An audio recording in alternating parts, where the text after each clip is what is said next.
Voilà, ça c'est le coordonnées. Je vais quand même essayer d'envoyer un message à Sylvain et, euh, et voilà.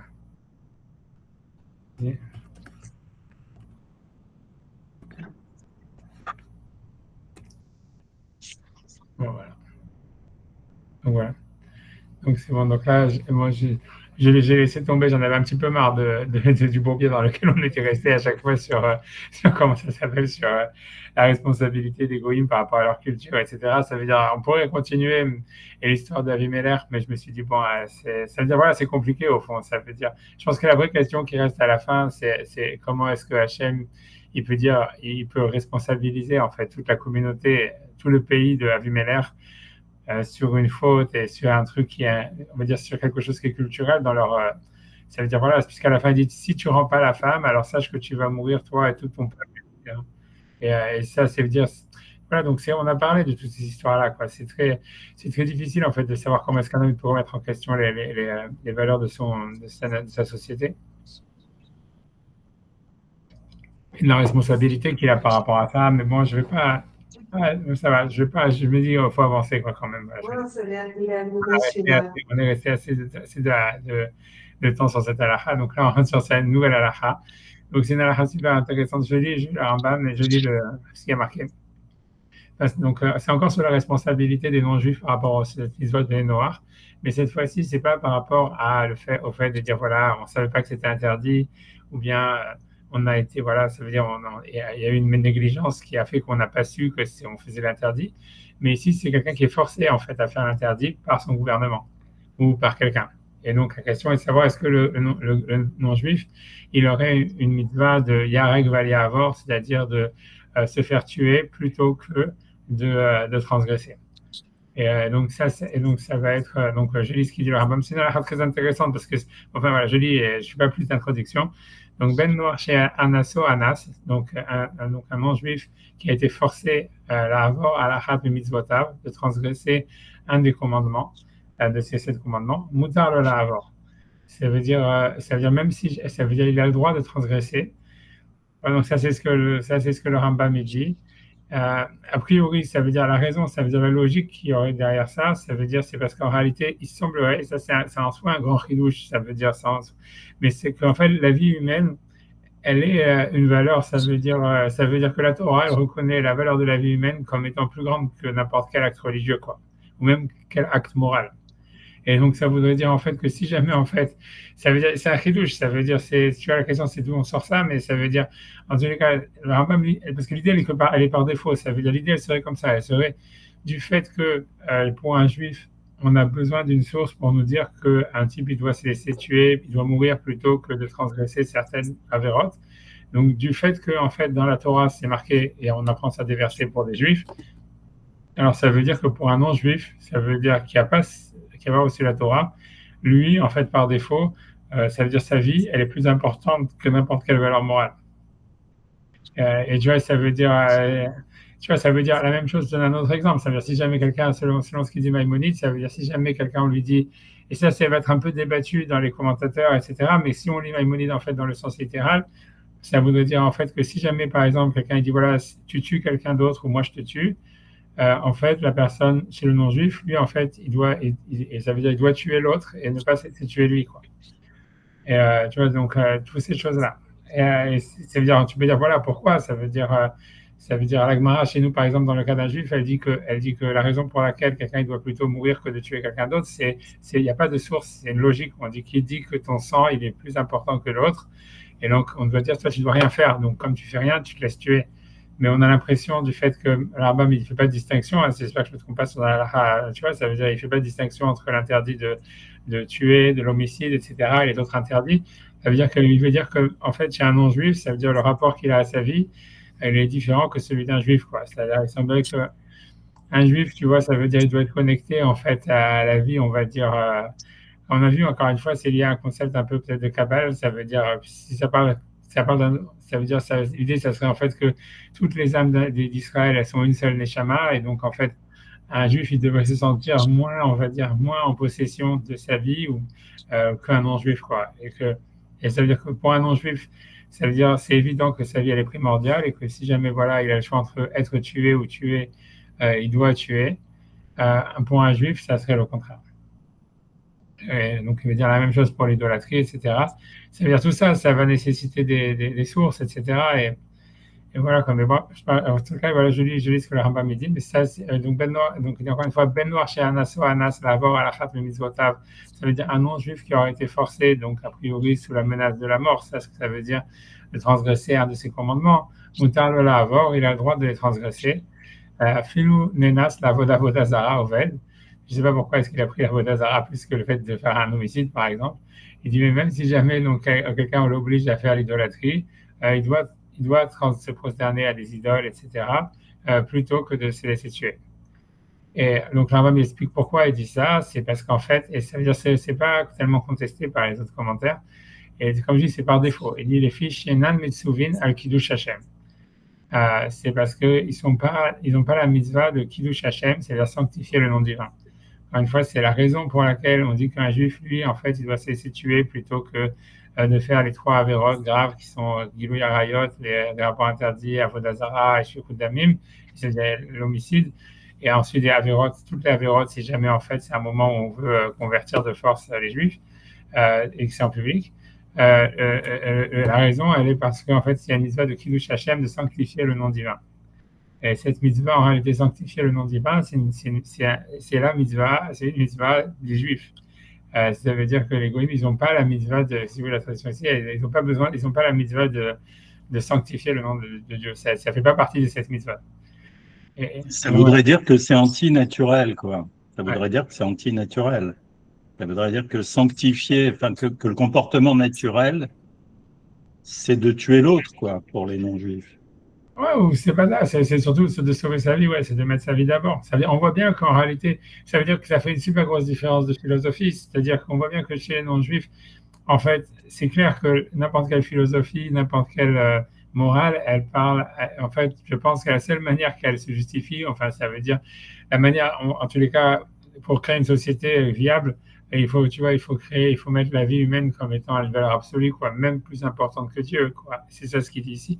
Ça veut dire que dans le monde, ça veut dire chez les non-juifs, ça veut dire la vie humaine, ça doit être plus important que l'action religieuse. On va parler de Dieu parce qu'en fait, voilà, c'est Dieu, en fait, la vérité derrière tout ça, c'est parce que Dieu, il est indépendant de l'action religieuse, tu vois, c'est-à-dire, ça veut dire que voilà, ça lui fait rien à Dieu qu'on fasse des idoles. C'est pour ça que ça veut dire, ça fait aucune différence. En fait, c'est pour nous. Mais c'est pour ça que ce qu'il dit le chidouche le plus grand du Rambam, à mon avis, c'est plus sur l'homicide. Parce que là, là, il y a un impact, c'est vraiment sur quelqu'un voilà, c'est-à-dire qui te dit que ton sang, il est plus important que l'autre. Mais voilà, mais ça veut dire a priori malgré tout, ça veut dire il faudrait en fait, ça veut dire il peut pas y avoir, ça voudrait dire il peut pas y avoir de morale voilà, ou de société qui marche, etc., qui mettrait pas en fait à la vie humaine comme étant sa propre vie en fait, comme étant la valeur numéro un, quoi. Ça veut dire, voilà, c'est ce qu'il semble dire, tu vois, c'est son chidouche, c'est ça, c'est ce qui sort de la Gemara, quoi, d'une certaine manière. Parce que ce qu'il cite, ça vient d'une Gemara, c'est la Gemara qui se demande est-ce que les non-juifs, ils ont la mitzvah de Kiddush Hashem? Et à la fin, la Gemara dit non, en fait, les non-juifs, ils n'ont pas cette mitzvah de sanctifier le nom divin. Et pour eux, en fait, leur vie, elle doit passer avant tout, quoi. Et ça veut dire, a priori, pour un juif, c'est pas nécessairement, quoi. Qu'est-ce que je veux dire? J'en sais rien, whatever. Tu vois, ça veut dire, c'est-à-dire que c'est sûr que cette halakha, pourquoi elle est très importante, parce qu'en fait, si tu veux, c'est vraiment, c'est comme quand tu fais un repère orthonormé pour faire je sais pas, une courbe en mathématiques ou n'importe quoi. En fait, que si c'est vraiment là où tu sors, là, c'est là où tu changes le centre, tu vois, de gradation de ton repère, quoi. Ça veut dire, si tu dis, en fait, voilà, ça veut dire, grosso modo, ce que ça voudrait dire, c'est que la Torah, pour les Juifs, c'est pas un humanisme, pour parler en français, en philosophie. Ça veut dire que la Torah, c'est pas un humanisme pour les Juifs, mais c'est un humanisme pour les Goïs. Et tu vois, c'est ça l'idée, quoi. Ça veut dire, c'est ça le truc. Ça veut dire, il y a quelque chose qui est plus important que la valeur humaine. Pour un juif, sa vie, elle a une valeur, etc. Puisque voilà, la plupart du temps, on va dire que Vachai Bahem, que l'homme, il doit vivre dans les mitzvot, et donc que sa vie, elle prend précédence à la plupart des mitzvot, dans la plupart des cas, mais c'est pas une valeur absolue. alors que pour un goy, la vie ou sa propre vie, en fait, c'est une valeur absolue. Donc, c'est la définition de l'humanisme. Et voilà, maintenant, c'est très, très, très difficile à comprendre. C'est-à-dire comment est-ce qu'on pourrait avoir un rapport au divin à géométrie variable? Tu vois, ça veut dire, tu vois, c'est tout. Mais encore voilà, c'est ça l'élection d'Israël, c'est ça le truc. Comme tu dis, c'est contre nature, c'est ce qu'on veut, quoi. Et voilà, en tous les cas, mais j'avance, tu vois, et la suite du Rambam, je ne suis pas arrêté dessus tellement, peut-être, je sais pas. En tout cas, on avait parlé un peu déjà. L'olam en anshi même lo katan velo chagash velo shoté. Ça veut dire, après ça, on ne punit pas non plus un mineur et ni un fou, ni un sourd-muet.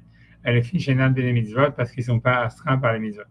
Là, ce qu'on avait parlé, c'était quoi la notion de mineur chez les non-juifs. Ça, on avait parlé déjà la dernière fois. Je ne vais pas revenir là-dessus. Tu vois, c'est un autre sujet, quoi. Pour ça. Et Rambam, il reste dans le vague. Il n'a pas défini c'est quoi un mineur chez les non-juifs. Et c'est bon, voilà, bref. Mais en tout cas, pour revenir ça veut dire à la source, bon, évidemment, c'est la question la plus forte qu'il y a sur ça, que tout le monde demande, qui est la plus compliquée, et à se dire, c'est comment est-ce que Abraham, il s'est jeté dans la fournaise quand Nimrod, il a voulu lui faire se prosterner devant les idoles. Parce que si jamais, normalement, pour un non-juif, donc a priori, Abraham, il est avant le judaïsme, puisqu'il n'avait pas la Brit Mila, ni rien à cette époque-là, en tous les cas. Donc, ça veut dire qu'il avait clairement un statut de Ben Noir. Et donc, comment est-ce que, alors, et donc, a priori, tu vois, ça veut dire, a priori, c'est-à-dire l'idée aussi, c'est ça ce qui va être aussi un débat, mais c'est a priori, c'est si jamais, en fait, un non-juif, il n'a pas le droit, ça veut dire, il n'a pas à, ça veut dire, il n'a pas à mourir pour faire les mitzvot, ça veut dire qu'il n'a pas le droit non plus de se suicider ça veut dire, il n'a pas le choix de prendre sa vie pour ne pas faire une avéra, puisque c'est pas entre ses mains. Si la loi lui dit, si la Torah elle dit en fait, voilà, que lui il doit transgresser plutôt que de mourir, donc c'est pas dans son choix de faire un acte héroïque a priori. Et donc c'est pour ça que c'est la question de, voilà, c'est la question, c'est débattu, on va voir cette question. Il y a plein d'autres encore cas, il y a plein de cas dans les Havot. On va voir plein d'histoires, etc. sur ces années-là. Donc, une seconde, je vais essayer de ne pas trop m'embrouiller les pédales avec mon truc et de revenir de trouver le texte d'après. Je pense que le texte d'après, parce que c'est le cours que j'avais préparé la semaine dernière et en fait, je l'avais préparé vraiment aussi à l'arrache complètement comme d'habitude. Mais une seconde, je ne sais même pas qu'est-ce que j'avais fait après. Ouais, ouais. Ouais. Alors, premier contre-exemple qui est amené, j'aurais dû peut-être plutôt ramener la Gemara, je vais essayer 2 secondes de récupérer la Gemara. Bah, quand même, tu vois, ça veut dire, ça c'est la Gemara, au moins de voir la Gemara d'abord avant de regarder les exemples. Et, donc ça, c'est la source, en fait, de ce que Maïmonide dit dans le Talmud. C'est la Gemara dans Sanhedrin 74b. Et, ok, donc je sais. Donc la Gemara dit, Baoum mine merabi ami. Donc, ils ont demandé à Rabbi Ami, Ben Noach Metsouvé al Kiddush Hashem, ou En Metsouvé al Kiddush Hashem. Donc, c'est ce que Rabbi Ami dit, c'était déjà sourcé dans la Gemara. C'est-à-dire, est-ce qu'un non-juif, il aurait la mitzvah de sanctifier le nom divin, c'est-à-dire de donner sa vie pour les mitzvot, ou pas? Amar Abaye, donc Abaye dit Tachema, c'est vrai Tachema, Sheva mitzvot et Stavou Ben Noach, ça veut dire que les Ben Noach, ils ont reçu 7 mitzvot. Ok. Donc la preuve, elle dit imita. Et si jamais, en fait, ils avaient une mitzvah en réalité de donner leur vie pour les mitzvot, tamne avian. Ça veut dire, ça ferait 8 mitzvot, puisqu'ils auraient la mitzvah en plus de sanctifier le nom de Dieu. Et donc il dit Amarle Rava, donc Rava lui dit Inhu bechol avzaraihu. Ça voudrait dire, ok, non, c'est pas compté comme une mitzvah, ça voudrait dire en fait que le fait de sanctifier le nom divin, ça serait une ramification des 7 mitzvot. Ça veut dire, voilà, il y a dans la mitzvah d'Avodah Zarah, c'est pas nécessairement une mitzvah à part entière. Mais ce qui veut dire, c'est que dans la Torah, on voit que c'est comme ça. C'est surtout ça ce qui est important. Ça veut dire que, par exemple, pour donner un exemple, ça veut dire que pour les Juifs, imaginons quelqu'un en fait qui est forcé de faire l'idolâtrie. On lui dit, je ne sais pas, convertis-toi au christianisme si le christianisme c'est l'idolâtrie, et que le type il est forcé, il décide de se convertir au christianisme. Ce que ça veut dire, tu vois, ce qu'on apprend de cette Gemara, mais ça veut dire, on le voit d'ailleurs, mais principalement en fait de cette Gemara, c'est que ça veut dire que le type qui se convertit au christianisme, même si on va dire c'est l'idolâtrie, une vraie idolâtrie, j'en sais rien à laquelle, tu vois, ça veut dire en fait il transgresse pas l'interdit de faire l'idolâtrie. Parce que comme il le fait parce qu'il est forcé et pas parce qu'il y croit, en fait, il ne fait pas de l'idolâtrie. mais il transgresse juste le commandement de sanctifier le nom d'Hachem, ce qui est beaucoup moins grave. Ça veut dire, tu vois, c'est ça l'idée, tu vois, ça veut dire, c'est ça l'idée, dans la question, c'est pour ça que celui qui a posé la question, il a dit, voilà, si jamais, en fait, ils avaient une mitzvah de sanctifier le nom d'Hachem, c'est une mitzvah à part entière, c'est pas la gravité de la avodah zara ou de tuer, etc., qui fait qu'il faut donner sa vie pour. En fait, il semblerait que même chez un juif, ça veut dire, c'est clair que la vie d'un homme, elle passe avant tous les commandements de la Torah, même celui de faire un homicide ou quoi que ce soit. Mais en fait, le seul truc, c'est que les Juifs, ils ont une mitzvah supplémentaire qui est sanctifier le nom divin. Et c'est ça ce qui fait que le Juif, il est obligé de donner sa vie pour ne pas transgresser certaines mitzvahs. Tu vois, c'est pas la gravité de ce qui est un chidouche en soi, comme je vous dis, puisque quand la Gemara demande la source sur l'homicide, d'où est-ce qu'on sait qu'on ne doit pas tuer plutôt que, on doit se laisser tuer plutôt que de tuer, la Gemara dit c'est une logique parce que qui dit que ton sang il est plus important que celui de l'autre. Mais voilà, je veux dire, ok, si c'est ça, donc c'est pas simplement, ça serait pas simplement la misère de sanctifier le nom de Dieu, quoi qu'il est là-dedans. Bref. J'en sais rien, peut-être ça veut dire le fait, ça voudrait dire, si on fait vraiment la raison là-dedans, ça veut dire que suivre la logique, c'est sanctifier le nom de Dieu, ça veut dire quoi? C'est ça ce que ça veut dire, parce que c'est aussi un grand chidouche, tu vois, mais c'est ça, mais c'est ça la vérité, quoi. C'est ça la gagnerie, c'est ça la vraie leçon de l'histoire. Et tu vois, bon, bref, Je n'ai pas bien compris. Sanctifier le nom de Dieu, ce serait quoi? suivre la logique, parce que j'ai dit, tu vois, parce que l'Agmara, elle dit ici, ça veut dire, on voit l'Agmara, et c'est repris dans la halakha, qu'en réalité, comme je disais par exemple, il y a 3 mitzvot sur lesquelles, en fait, il faut donner sa vie, etc. Mais en fait, la question, c'est de savoir, c'est en fait, pourquoi est-ce qu'il faut donner sa vie pour ces 3 mitzvot? Et en fait, il semblerait de l'Agmara que c'est pas parce qu'en fait, ces mitzvot-là, elles prendraient précédence sur la vie humaine. L'Agmara considère que du fait qu'il y a un passage qui dit V'chai bahem et vivra dans les mitzvot, ça a disparu. Tu as fait ça un mauvais bouton. Je ne me moque pas parce que moi je suis pas tellement mieux que lui.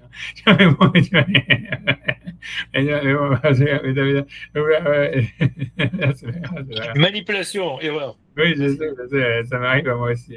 Non, alors En tout cas, bon.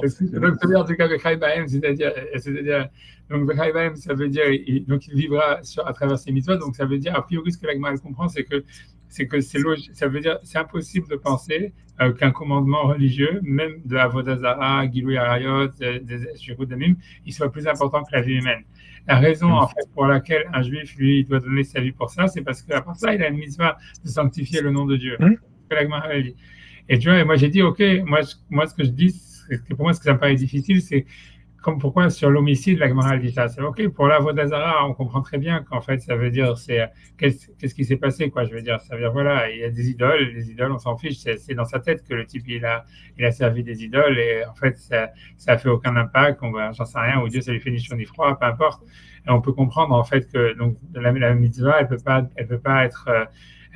on va dire, porter en elle une obligation de donner sa vie pour cette mitzvah, quoi. C'est un acte symbolique. Ça veut dire tout acte religieux, c'est un acte symbolique. C'est-à-dire, voilà, ça veut dire Dieu est sûrement ni chrétien, ni juif, ni musulman, tu vois. Ça veut dire ni hindouiste, ni quoi que ce soit. Tu vois, non, mais c'est sûr, non, mais ça veut dire, tu vois, ça se comprend, ça veut dire, mais ça, c'est le sens même du monothéisme, tu vois. Pour moi, ça veut dire, sinon, t'as pas compris c'est quoi le monothéisme. Tu vois, ça veut dire, tu vois, mais voilà, mais disons, ok, donc c'est pour ça, ça fait sens que la Gemara dise, ok, normalement, la Avodah Zara, ça devrait pas prendre précédence sur la vie humaine. La vie, elle passe avant, on va dire. Tu vois, c'est ok, que la Gemara dise surtout que devant les statues, devant etc., l'idolâtrie, ça déprécie plutôt celui qui se prosterne devant eux. C'est pas. Ouais, d'accord. Ça n'a aucun impact. Voilà, ça le déprécierait lui-même. Ouais, c'est ça. Pour Hachem, ça n'a aucune différence.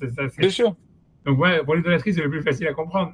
Pour les rapports interdits aussi, tu peux dire, ok, big deal, ça veut dire, ok, c'est interdit, c'est interdit sexuel, peu importe, ça vaut ce que ça vaut. Non plus, il n'y a pas mort d'homme, quoi. Tu vois ce que je veux dire? C'est comme quand tu vois, à chaque fois, comme aujourd'hui, à chaque fois qu'il y a des viols, ils disent, là, tu vois, ça veut dire, il faut le tuer, il faut le machin. Alors que dans la Torah, ok, il y a des pénalités, c'est un crime, etc. C'est une violence, etc. Mais ça va. C'est comme Erdogan. Mais ça veut dire, c'est pas comparable à un homicide. Je veux dire, la vie continue après. C'est comme Erdogan qui interdit aux Juifs de quitter Israël pour aller en Turquie. oui, eh ben, tant mieux. C'est parfait. Tu as mis du temps pour le dire. Tu aurais dû le dire depuis longtemps, depuis 30 ans, tu aurais dû te dire. Ouais, c'est vrai. Ouais, bah, C'est un miracle. C'est un miracle, c'est Erdogan. C'est un miracle pour nous. ouais, j'aime ça. C'est vrai. Bon, enfin. Comme il disait, whatever it is, c'est un chat qui disait, vous avez toujours, ça n'a rien à voir, mais c'est parce que je me rappelle, ça veut dire, je me rappelle une fois, mais ça c'était vraiment arrivé qu'il y avait, il y avait les Palestiniens, c'était tellement idiot qu'ils plantaient des drapeaux palestiniens sur les poteaux électriques. Et en fait, ça veut dire, et ils s'électrocutaient en plantant le drapeau, tu vois, ça veut dire parce que, en fait, c'était une histoire, si tu veux, donc, ça s'est vraiment arrivé que donc il y a un type, tu vois, ça veut dire qu'il a planté un drapeau palestinien sur un poteau électrique, il s'est électrocuté, il est mort. Et en fait, ça veut dire qu'il y avait un type derrière, il a cru que c'était un soldat israélien qui l'avait tué. Et donc, il a pris le drapeau, il a aussi planté, il a électrocuté, c'est mort. Et il y en a, je crois qu'il y en a 3 qui sont morts comme ça. Et tu vois, Rachar, quand il a entendu cette histoire, il avait dit, ouais, moi je pense que le plus grand miracle qui fait que l'État d'Israël survit, c'est la bêtise des Arabes. Tu vois, mais pour lui, penser que le plus grand miracle, c'est bon, peu importe, c'est pas le sujet, on va arrêter de dire des choses méchantes. Mais bon, tu vois, mais ça veut dire, whatever it is. Mais j'avance en tous les cas le truc. Mais ça veut dire, ce que je veux dire, c'est la question que je disais, c'est que comme pour l'homicide, on peut dire ça. Ça veut dire la vraie question, c'est que sur l'homicide, Agmara dit, ça veut dire qui te dit que ton sang il est plus important que celui de l'autre. Et donc c'est pour ça, l'Agmara, elle déduit qu'on ne doit pas tuer plutôt, on doit se laisser tuer plutôt que tuer quelqu'un d'autre, du fait que voilà, ça veut dire que tu dois rester passif. Ça veut dire, et celui qui est le goy ou celui qui te force, bah, s'il veut tuer à toi, ça veut dire qu'Hachem voulait que c'est toi qui meurs, et voilà. Et toi, tu peux prendre la responsabilité de tuer quelqu'un d'autre pour sauver. C'est là, tu vois, celui-là. La même chose même quand des fois c'est complètement calamiteux de penser comme ça, mais c'est-à-dire si par exemple, dans le cas où, Chas v'Shalom, quand il y a des accouchements qui sont difficiles, comme voilà, ça veut dire voilà, comme voilà, dans le cas de par exemple de Rachel Imenu avec Binyamin, ça veut dire on ne peut pas prendre la décision de sauver soit l'enfant tuer l'enfant pour sauver la mère, ou ou tuer la mère pour sauver l'enfant, ou s'il y a plusieurs embryons en fait que si jamais il y a un accouchement et qu'il faut en tuer un ou deux pour que les autres qui sortent, on prend pas la responsabilité à partir d'un certain, ça veut dire d'un certain stade, on ne peut pas prendre la responsabilité de sacrifier les uns pour les autres. Mais même si à la fin le résultat il est que tout le monde meurt, tu vois. Et ça veut dire, c'est parce que c'est tout ça, parce que ça veut dire, c'est pour ça, et c'est parce qu'en fait l'idée c'est que comme on peut pas prendre une responsabilité, en fait, ça veut dire on peut pas agir, on doit laisser Hachem dans les mains d'Hachem, et Hachem il fait que celui qui va survivre, il va survivre, tu vois, Chas v'Shalom de tous ces cas-là, mais c'est pour expliquer la logique, c'est logique de le penser d'une certaine manière, c'est parce qu'on voit bien que si jamais en fait on devient interventionniste dans ces cas-là, alors tout de suite après on va arriver à l'euthanasie, après tout de suite on va arriver à plus que ça, et tu vois, on voit bien comment la médecine elle a dégradé, et ça veut dire voilà quoi, ça veut dire à la fin, et puis à la fin on arrive au 7 octobre, quoi, c'est la continuation de tout ça. Ça veut dire à la fin la vie humaine elle a plus d'importance, l'homme devient un outil comme un autre, et voilà quoi, une matière première comme du bois ou de l'essence, tu vois. Et ça veut dire, ça veut dire la seule manière en fait la seule manière de faire une société où ça ne devient pas comme ça, c'est de donner une valeur absolue à la vie, quoi. Mais bon, voilà, ok, mais ce que je veux dire, mais par contre ici, tu vois, donc c'est pour ça que pour moi, c'est ça ce qui est un peu étonnant, c'est ce que je dis tout à l'heure, ça veut dire que si c'est comme ça, alors comment ça se fait que la Gemara considère que, parce que pour un goy, c'est pas comme ça, il semblerait qu'un goy, lui, si jamais sa vie à lui elle est en danger, il peut tuer quelqu'un d'autre d'une manière proactive pour sauver sa vie. Tu vois, ça veut dire grosso modo, ça voudrait dire tu vois, je sais pas, tu vois, honnêtement, tu vois, je veux dire, c'est sûr qu'il n'y aura pas encore de respect. Voilà, c'est ça ce que ça veut dire. Ça veut dire, je sais pas, le cas le plus fréquent, Chas v'Shalom, c'est s'il y a un accident de voiture et que quelqu'un il a le choix, en fait, soit de tuer la personne qui arrive en face ou bien de sauver sa vie. Ça veut dire qu'a priori, un goy, lui, sa mitzvah, c'est de tuer la personne en face pour essayer de sauver sa vie, alors qu'un juif, lui, il devrait rien faire, et qu'Hachem décide que celui qui va, tu vois, celui qui va, mais et donc, tu vois, c'est pour ça, moi, ce que j'ai dit, tu vois, je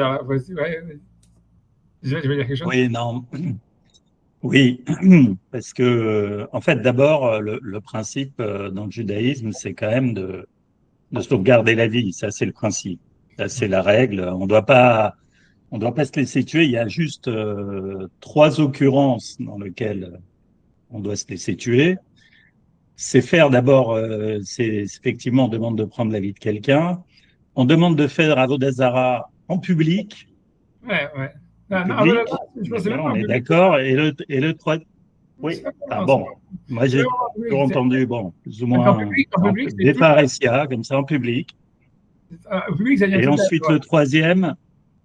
le troisième, je ne sais pas ce que c'est exact. C'est C'est, celui les rapports interdits, c'est, tu vois, c'est des rapports, avoir des rapports oui, sexuels. les rapports interdits, c'est pareil. Là aussi, c'est pareil. Il y a une notion de public, si ma mémoire est bonne. Moi, l'explication que j'ai entendue, c'est pas vraiment. C'est toujours par rapport au principe. C'est le principe de sauvegarder la vie qui demeure.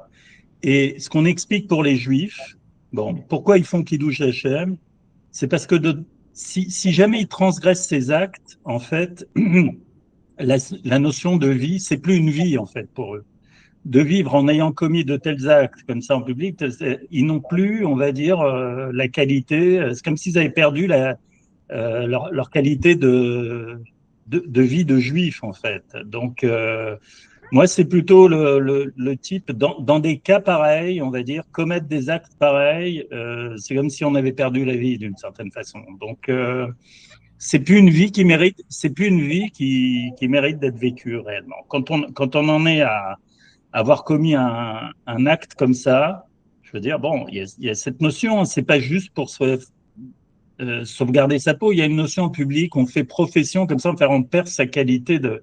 Quand on fait profession comme ça de faire Avodah Zarah en public ou d'avoir des rapports interdits en public, etc., alors on va perdre une dimension essentielle qui fait qu'on est. Et que le reste de sa vie, il n'a plus réellement de signification, quoi. Je ne sais pas, peut-être ça rapproché de certaines peines comme Carrette, j'en sais rien, peut-être. C'est possible. Mais ce que je veux dire d'abord, tu vois, je pense, non, ça veut dire, il faut comprendre. Et je pense qu'à mon avis, si mes souvenirs sont bons, encore une fois, avec des réserves, je suis tellement amnésique que maintenant, je dis, mais si mes souvenirs sont bons, ça veut dire, les trois interdits que tu as cités, tu vois, que sont Avodah Zarah, l'idolâtrie, Gilou Arayot, les rapports interdits, et je suis Damine, tuer quelqu'un, c'est des mitzvot qu'on doit se laisser tuer plutôt que de les faire, même si c'est en privé. C'est ça la dimension de ces trois mitzvot. Et ça veut dire, la mitzvah mais parce qu'en fait, l'idée, même si on dit qu'en fait, c'est une relation, comme on t'a dit ici, c'est Kiddush Hashem, c'est parce qu'en fait, la sanctification du nom de Dieu, en fait, elle peut être même en privé, quoi. Ça veut dire qu'en Gemara, elle explique que Yosef, il a sanctifié le nom de Dieu en privé, devant la femme de Potiphar, en montrant que, tu vois, c'est par rapport à lui-même, ou par rapport, tu vois, par rapport à même, voilà, que la femme de Potiphar, peu importe.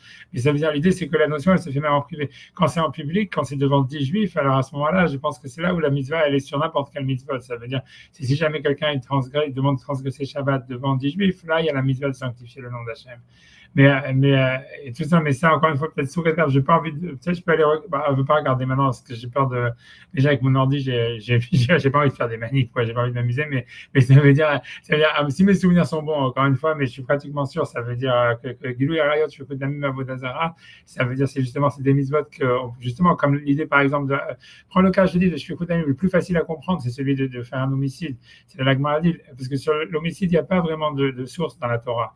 Ça veut dire, la Gemara, elle voit ça comme une évidence en disant, qu'est-ce qui te permettrait de prendre la décision de tuer quelqu'un si c'est toi qui vas mourir à la place, donc ça veut dire que Hachem, il doit tuer à toi, tu vois, c'est tout, et toi, tu ne dois pas transgresser, tu ne dois pas tuer quelqu'un d'autre pour sauver ta vie, quoi. Et ça veut dire, dans le cas, on ne parle pas d'une guerre ou on ne parle pas de choses comme ça, ou de quelqu'un qui vient t'attaquer. On parle, je pense, le cas le plus simple, c'est un accident de voiture, chas shalom, tu vois, ça veut dire un truc comme ça, où il y a personne, il n'y a pas de, voilà, c'est simplement, il n'y a personne qui vient t'attaquer ni rien, mais voilà, il y a le choix de, ou encore comme ça, un accouchement où il y a des embryons qui veulent sortir, et en fait, si jamais il y en a un qui met en danger l'autre, et des choses pareilles, tu vois. Mais dans ce cas-là, en fait, ça veut dire, la Torah, elle dit, voilà, ça veut dire qu'a priori, pour un juif, il ne doit pas intervenir et il doit se laisser tuer, alors que pour un goy, lui, en fait, il devrait, lui, essayer de sauver sa vie et tuer la personne en face, quoi.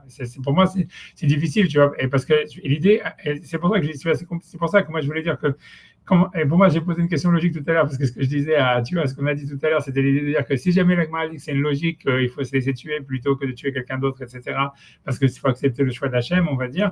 Alors, je dis, alors pourquoi est-ce qu'on dit que c'est lié à la mitzvah de sanctifier le nom d'Hachem? Puisque la différence, comme il dit le Rambam, c'est que le gars, lui, il n'a pas la mitzvah de sanctifier le nom d'Hachem, Et alors que le juif, il a. Alors que je dis pourquoi, quel rapport avec sanctifier le nom d'Hachem, puisque c'est la logique.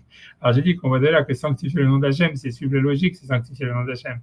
Et ça, je suis je dis pas ça comme une boutade, je pense que ça, c'est vraiment, vraiment à la base de tout, quoi. Ça veut dire, c'est ça la base de la Torah. C'est qu'en fait, c'est sanctifier, ça veut dire, c'est ça, c'est-à-dire suivre la logique, c'est la plus grande sanctification du nom d'Hachem possible, quoi. Et c'est parce que voilà, c'est peu importe, ça veut dire, parce qu'au fond, la raison, que ce soit ça veut dire la raison, en fait, l'idée, je pense, tu vois, ça veut dire, après ça, je vais bifurquer, ça veut dire, je vais pas, ça veut dire, à mon avis, c'est lié un peu à ce que le Maharal, ça serait une réponse pour expliquer comment ça fonctionne, c'est que la Torah, elle pense que la raison, en fait, ça veut dire la raison, elle n'est pas humaine. Ça veut dire comme si la raison, en réalité, il y aurait quelque chose de transcendantal dans la raison, comme on avait vu, comme le Rambam, le Maharal, il avait expliqué sur la relation qu'on a avec la Torah comme étant en fait une relation à la raison comme des concepts transcendants. Et ça veut dire qu'en fait, si tu veux, l'idée, ça serait que la raison, elle est transcendantale. Et donc, écouter la raison, c'est sanctifier le nom d'Hachem.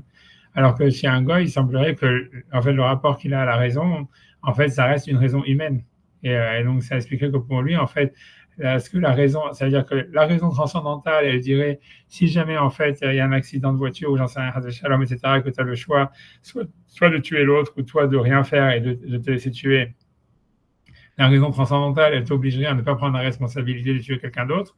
Mais la raison humaine, elle te dirait, en fait, non, tu dois essayer de préserver ta vie.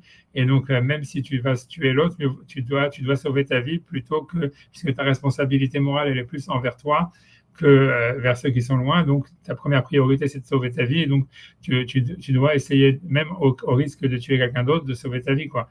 Mais tu vois, c'est ça ce que je veux dire. Ça veut dire, c'est tout. Tu vois, c'est pour ça que je veux dire, en fait, que cette mitzvah, cette halakha, elle est très importante puisqu'elle montre en réalité que c'est vraiment deux repères orthonormés différents, comme si en fait c'est le centre de gravité qui articule la morale et même la raison, en fait il est différent, quoi, chez le juif et chez le goy, quoi. C'est tout.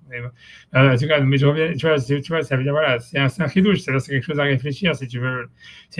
Voilà, tu vois, c'est surtout, ça, c'est quelque chose, tu vois, que tous ceux qui ont essayé de parler sur la relation, en fait, entre les juifs et les non-juifs, tu vois, comme Lévinas, tout cela, etc., Bernheim, ce que tu veux, you name it, depuis le début jusqu'à la fin, et ils ont tous, tu vois, ça veut dire, comment il s'appelle, Rosenzweig et tout cela, ça veut dire ils ont fait, comment dire, abstraction de ce problème, tu vois, c'est-à-dire que, en fait, si tu veux, il y a deux religions, quoi, c'est-à-dire la Torah, elle est bicéphale, elle a comme une sorte de religion pour les juifs et de religion pour les non-juifs, quoi.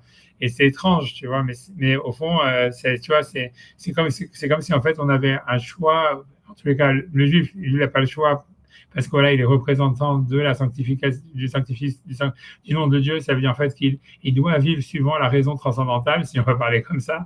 Et alors qu'un goy, lui, en fait, ça veut dire son mode de vie, c'est la raison humaine. Et c'est son mode de fonctionnement. C'est ce qu'Hachem il attend de lui. C'est ce que tu vois, c'est ce que Dieu veut de lui, etc. Tu vois. Et après, c'est sûr qu'un gars, il peut décider de rentrer de se convertir ou de vivre par rapport à la raison transcendantale, mais c'est donc, il a toujours le choix de sortir de ce système.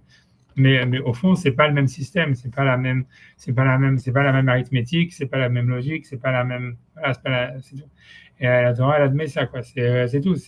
C'est comme ça. Ça veut dire, c'est sur ça ce qu'il dit Rosenzweig sur l'histoire du présent et de l'éternité.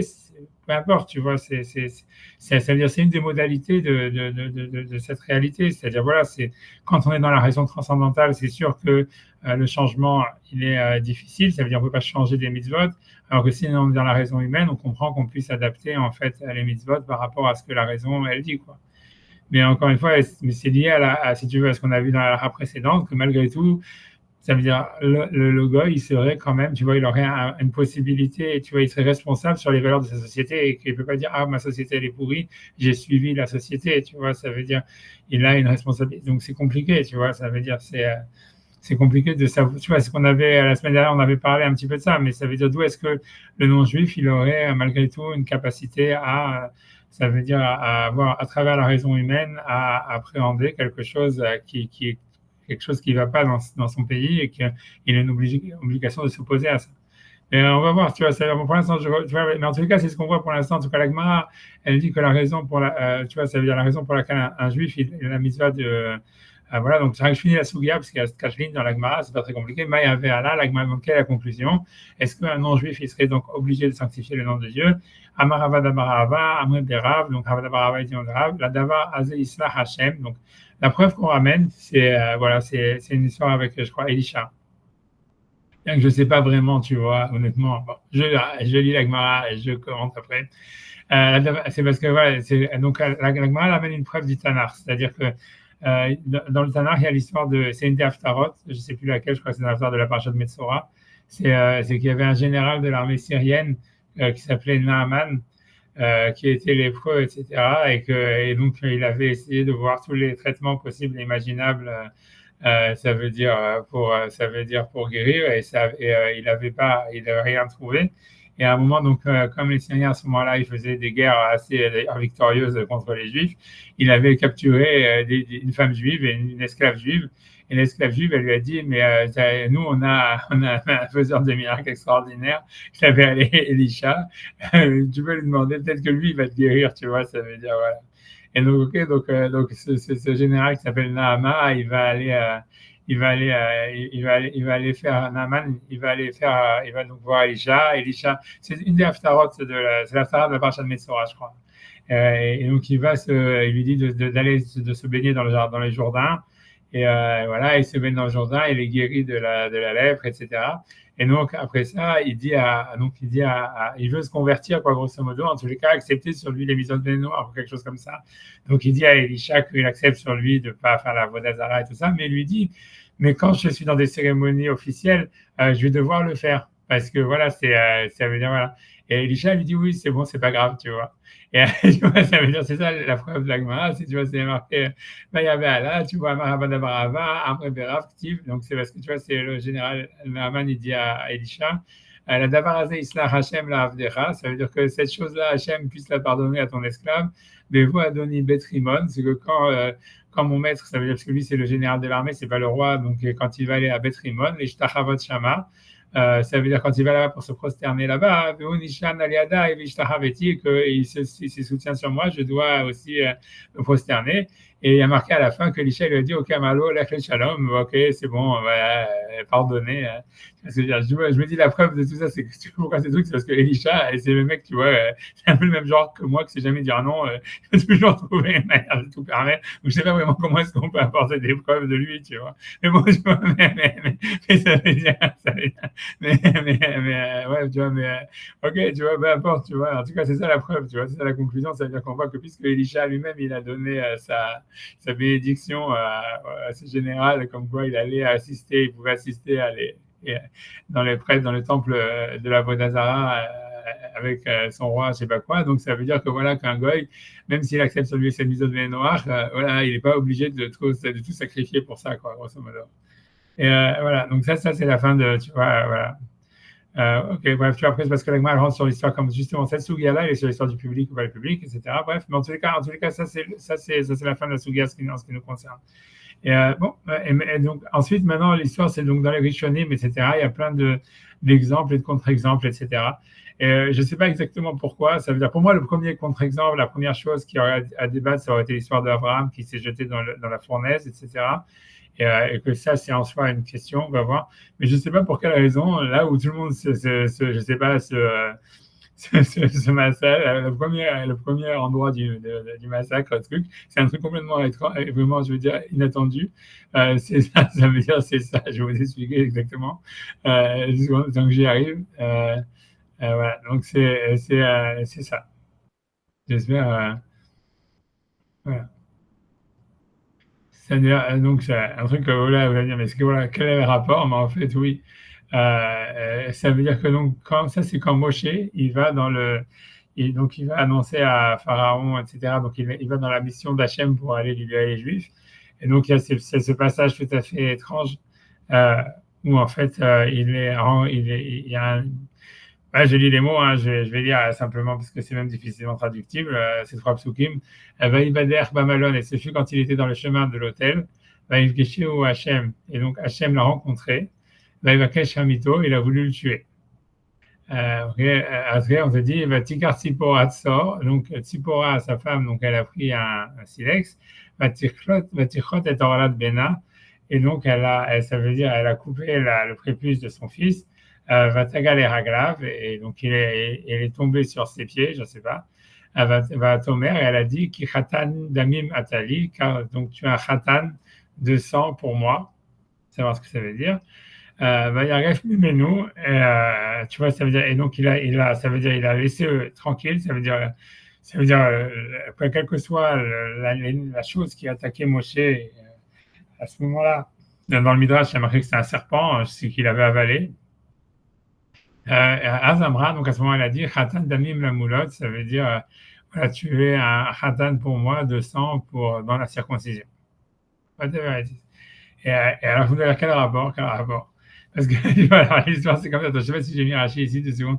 Je sais pas il faut que je vois ce que j'ai fait une seconde. Je pense.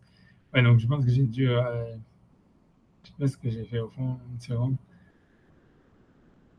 Ouais, il faut que je. Non, une seconde. Je vais faire Rachid 2 secondes. J'arrive. J'arrive. Excusez-moi.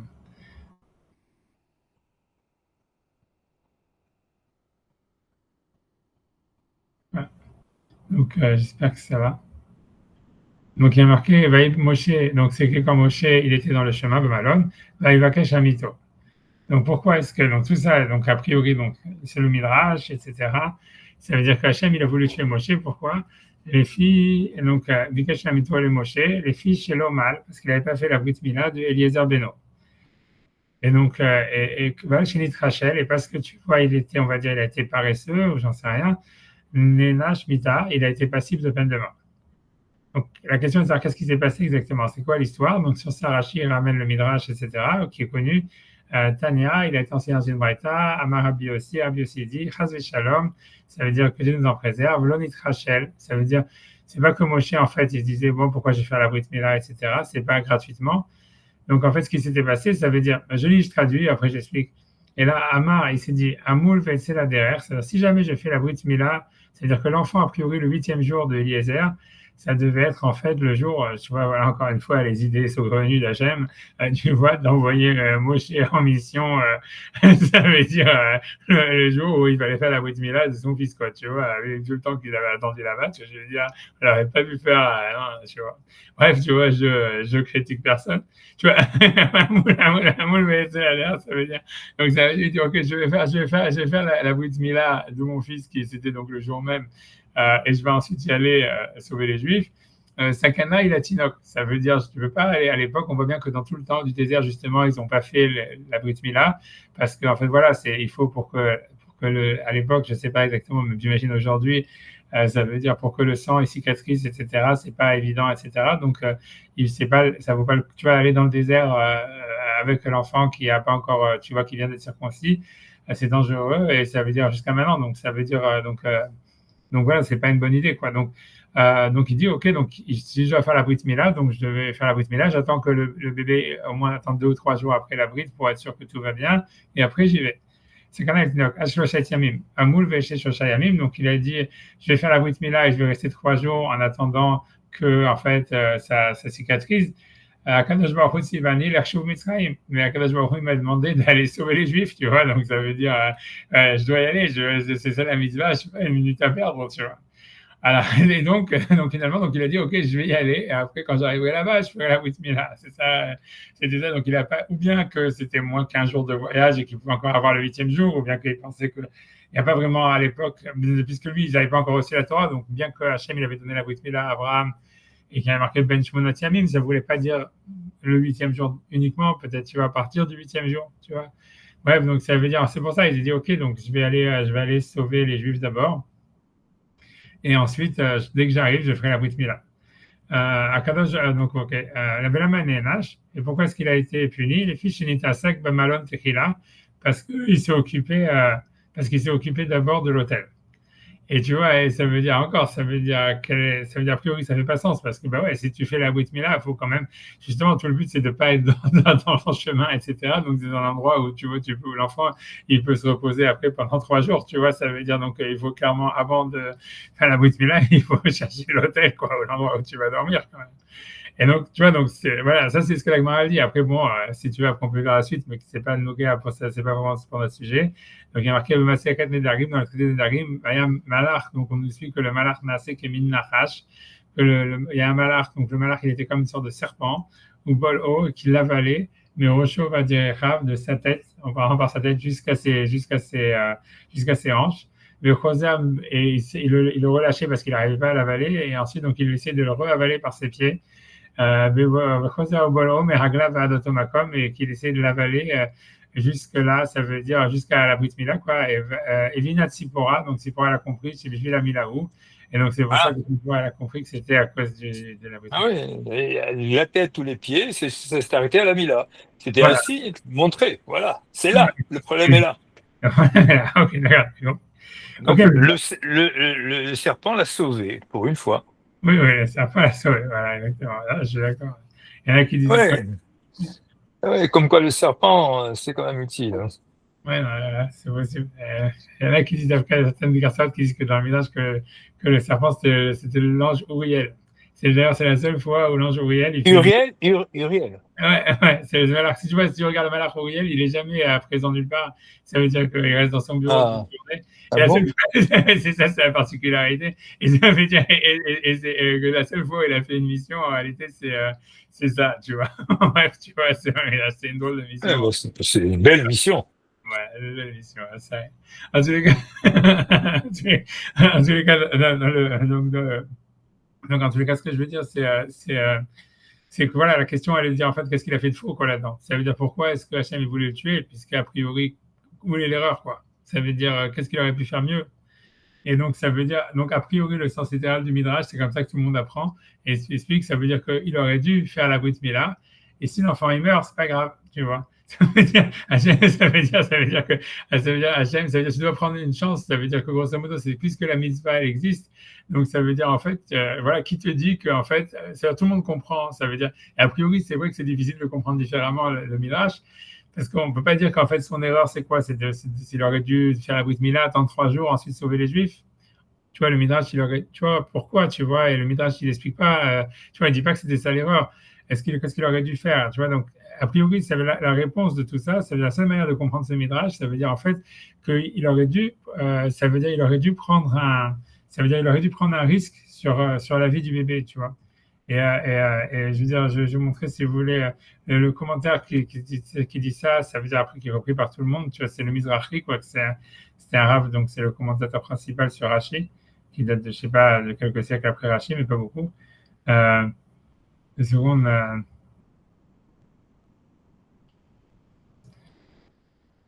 Deux secondes.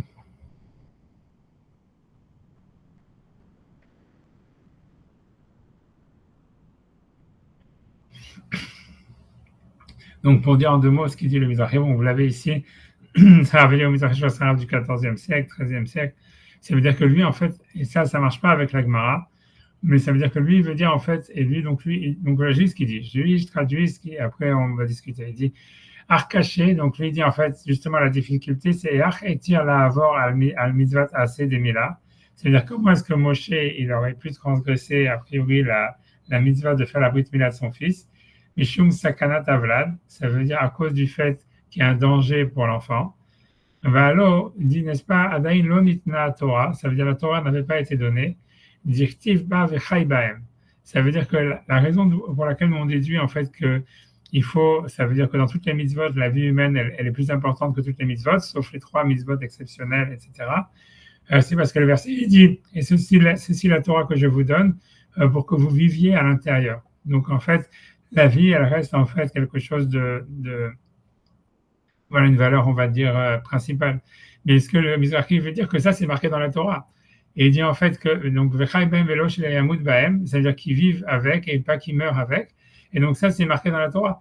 Mais ce qu'il veut dire pour lui, c'est que du fait qu'eux, ils n'avaient pas reçu la Torah, ça veut dire que par défaut, on peut déduire du verset que si la Torah ne nous avait pas dit ça, ça voudrait dire en fait que normalement, par défaut, l'homme, en fait, il devrait à chaque fois, ça veut dire donner sa vie pour n'importe quel commandement de la Torah. Et lui, en fait, il veut déduire, grosso modo, de cette histoire-là, que ça serait ça l'histoire de Moshe. Ça veut dire que, en fait, et ça marche pas vraiment avec la Gemara. Ça veut dire, Ça veut dire, je vais après essayer d'expliquer, mais ça voudrait dire, la Gemara, c'est pas une question pour lui, c'est-à-dire, je vais expliquer ce que ça voudrait dire. C'est-à-dire, ce qu'il veut dire, en tout cas, il veut dire ça. Il veut dire, a priori, en tout cas, le Midrash, il dit ce qu'il dit. Et en fait, il est difficilement compréhensible. Comme je vous ai dit, quelle est l'erreur de Moshe? Pourquoi est-ce que Hachem voulait le tuer? Qu'est-ce qu'il a fait de mal? Et lui, en fait, il veut dire l'idée, ça serait ce que lui, le Mizrahi, veut dire pour être comme explication, pour expliquer le Midrash. Il dit, voilà, il dit, en fait, le fait que dans la Torah, par exemple, pour la Brit Mila, par exemple, si on sait qu'un enfant, Shalom, il est hémophile, on ne fait pas la Brit Mila. On ne va pas tuer quelqu'un pour faire une mitzvah. La raison pour laquelle, tu vois, ça veut dire, on tue pas quelqu'un pour faire une mitzvah, c'est parce que le passouk, il dit, on apprend dans un verset qui dit, ceci les mitzvot que je vous ordonne, v'chai bahem, et il vivra à l'intérieur de ces mitzvot. Donc, de là, on apprend que la vie humaine, elle passe avant toutes les mitzvot, sauf les 3 exceptions. Mais il dit, le Mizrahi dit, oui, mais ça a été donné qu'après, au Mont Sinaï. Mais à l'époque de Moshe, ça veut dire que Moshe lui-même, ça veut dire quand il a reçu, lui, il est avant le don de la Torah, et eux, ils avaient la mitzvah de Brit Mila que parce qu'elle avait été donnée à Abraham et à toutes ses descendances. Donc lui, il n'avait pas encore cette exemption de Vechai Bahem. Ça veut dire, il vivra à l'intérieur. Et donc, ça veut dire que lui dit que par défaut, avant le don de la Torah, n'importe quelle mitzvah, il fallait mourir, tu vois, ça veut dire qu'il fallait prendre un risque sur sa vie pour la faire. Donc, ça veut dire, si jamais, en fait, la Torah, elle dit, tu dois faire la Brit Mila à un enfant le 8e jour, ok, tu fais, si Hachem il t'a dit va libérer les Juifs, tu vas. Ah, l'enfant il risque de mourir, c'est pas grave, c'est ce qu'Hachem il veut, tu vois. Et donc ça c'est ce que le Mizrahi dit, tu vois, ça veut dire, et ça serait ça la culpabilité de Moshe, ça veut dire que il a pas, ça veut dire il a pas voulu mettre en jeu la vie de son enfant pour faire la mitzvah d'Hachem. Et donc, si tu veux, donc, voilà, et pour expliquer comment ça fonctionnerait avec la Gemara qui dit voilà, mais un non-juif, il n'a pas la mitzvah de sanctifier le nom d'Hachem, ça veut dire que selon le Mizrahi, si tu veux, il y a une sorte de distinction à faire entre un problème de santé, tu vois, et qui viendrait à cause de la mitzvah, où donc tu n'es pas forcé, en fait, par rapport par quelqu'un qui te dit soit tu fais ça ou je te tue, ou ça, donc là, ça serait de l'ordre de la mitzvah de sanctifier le nom d'Hachem. Mais si par exemple quelqu'un, en fait, je sais pas, voilà, il doit, je sais pas, il a une mitzvah, j'en sais rien, de faire, voilà, il faut s'il avait la mitzvah de Yom Kippour, par exemple, et que quelqu'un est très faible et tout ça, et qu'il ne sait pas s'il va tenir, lui, ce qu'il veut dire, c'est que ça veut dire pour un goy, par exemple, ouais, je trouve un exemple mieux sur les chérubins des Noirs. Qu'est-ce que ça pourrait être? Ça veut dire, j'en sais rien, imaginons, voilà, je sais pas, un non-juif, il a une mitzvah de faire des jugements, de faire des tribunaux. Imaginons qu'un juge, il est au tribunal, et si il doit aller siéger au tribunal, il est malade, il risque d'attraper de sa santé, elle risque de se détériorer. Alors, pour lui, sa mitzvah d'aller au tribunal et de faire le jugement, elle est plus importante que sa santé, quoi. Parce qu'en fait, l'idée, c'est que comme la mitzvah, la Torah qui dit Vechai Bahem, il vivra dans les mitzvot, comme quoi, en fait, il ne faut pas que les mitzvot, elles soient une source ça veut dire de problèmes de santé. Donc, cette histoire-là, cette exemption-là, ou cette particularité-là, elle a été marquée dans la Torah, elle n'a pas été marquée dans cette mitzvot de Ben Noir. Donc, ça veut dire qu'un Ben Noir qui devrait, en fait, faire abstraction de tous les problèmes de santé ou problèmes, tu vois, qu'il pourrait avoir en faisant la mitzvah, et devrait mettre sa vie en danger en faisant la mitzvah, quoi. C'est ça ce que lui il dit. Et ça veut dire, voilà, si tu veux, ça veut dire, tout le monde, tu vois, si tu veux, voilà, c'est très débattu, ça veut dire, les gens ils posent cette question. Et si vous voulez, les gens, ils voient ça comme une question par rapport au Rambam qu'on a étudié, et ce que la Gemara dit, parce que, ok, même si lui, ça veut dire, ça, c'est la distinction qui fait le Mizrahi pour expliquer, en fait, une différence entre quelqu'un qui serait forcé par l'extérieur, tu vois, qui serait, comment dire, voilà, qui serait forcé par une énergie extérieure ou par quelqu'un ou par quelque chose, en fait, qui viendrait, si tu veux, de l'action elle-même de la mitzvah, ou un problème de santé qui viendrait de l'intérieur, quoi.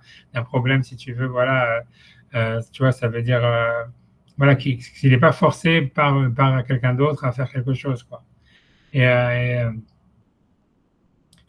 donc, c'est ça la distinction qu'il fait. Mais malgré tout, comme je vous dis, dans la logique, c'est difficile. Ça veut dire parce qu'en fait, si on pense en fait que la mitzvah est plus importante que la vie humaine, alors après, ça devient difficile de dire, ouais, alors si jamais quelqu'un est forcé à faire une mitzvah, il verra pourquoi est-ce qu'il devrait la transgresser pour sauver sa vie, quoi.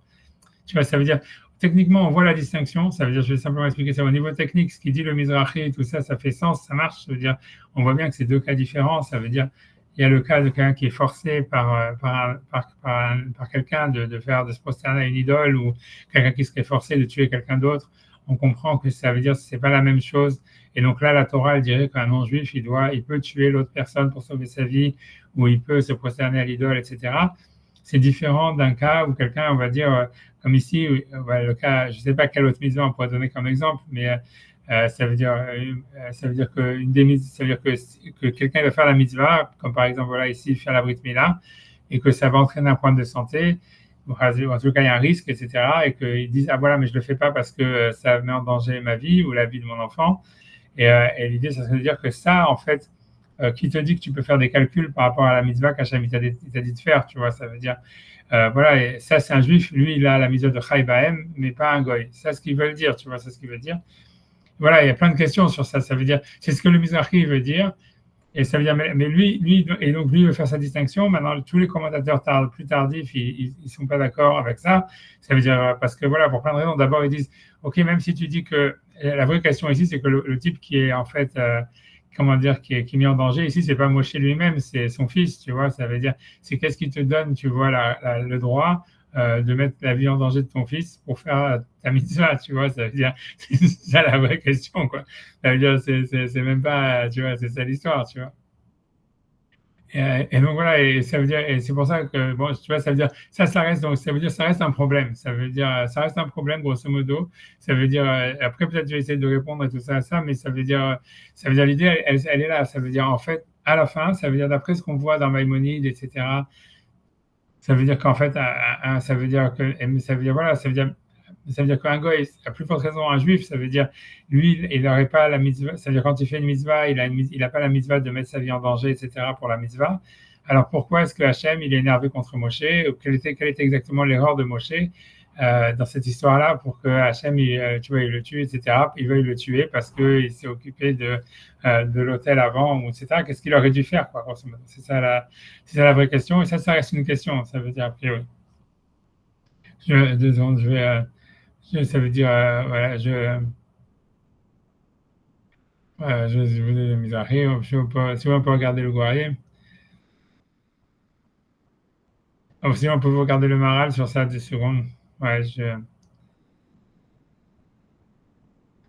ça veut dire, on peut regarder le Maral. 2 secondes, j'arrive. 2 secondes, 1 seconde. Je vais fermer ça. Et il faut que je fasse ça. 1 seconde.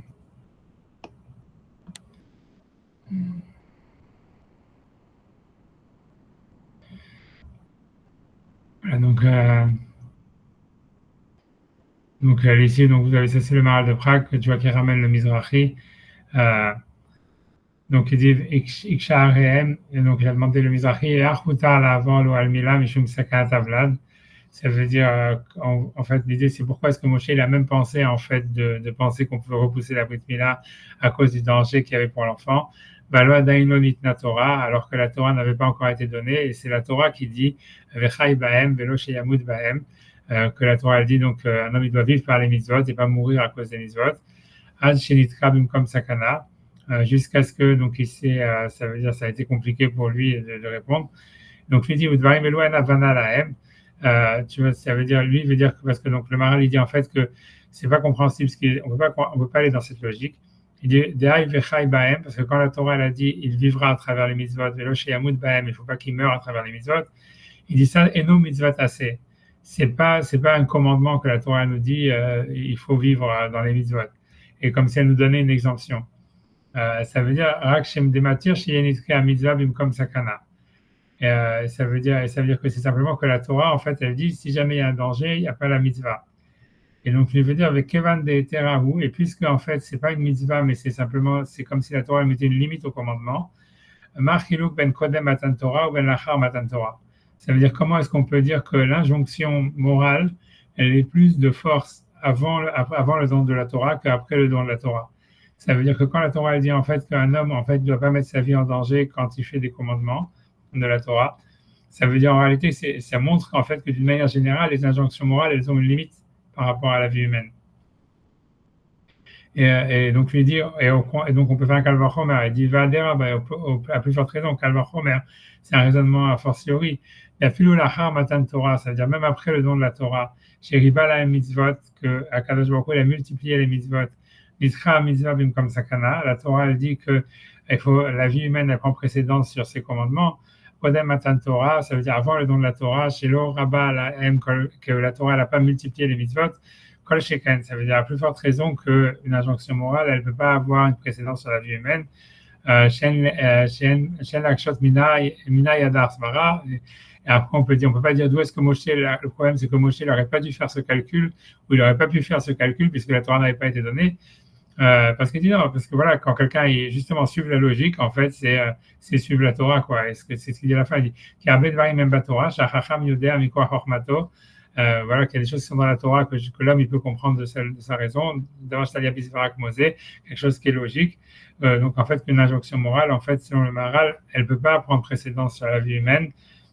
Et il veut dire, en tous les cas, dans les mises, encore, c'est ce qu'on voit, en fait, c'est que le juif, ce qu'il aurait, lui, c'est simplement une mise de sanctifier le nom d'Hachem, pas plus que ça, tu vois. Alors, bon, ça, c'est un des points qui pose problème. Et un autre point qui est intéressant, c'est un on voit, ça veut dire, mais là, je connaissais pas, donc c'est pour ça que je vous le dis, ça, je connaissais pas, parce que une des trucs, c'est comment ça se fait que tu vois, ça veut dire que Esav, il avait pas de, je crois que j'avais le lien, oui. Ouais. Ça veut dire, c'est comment ça se fait que Esav, on sait que Esav, il n'avait pas la Brit Mila. Et la question de dire comment ça se fait qu'il n'avait pas la Brit Mila. Et ça, je ne connaissais pas ce midrash.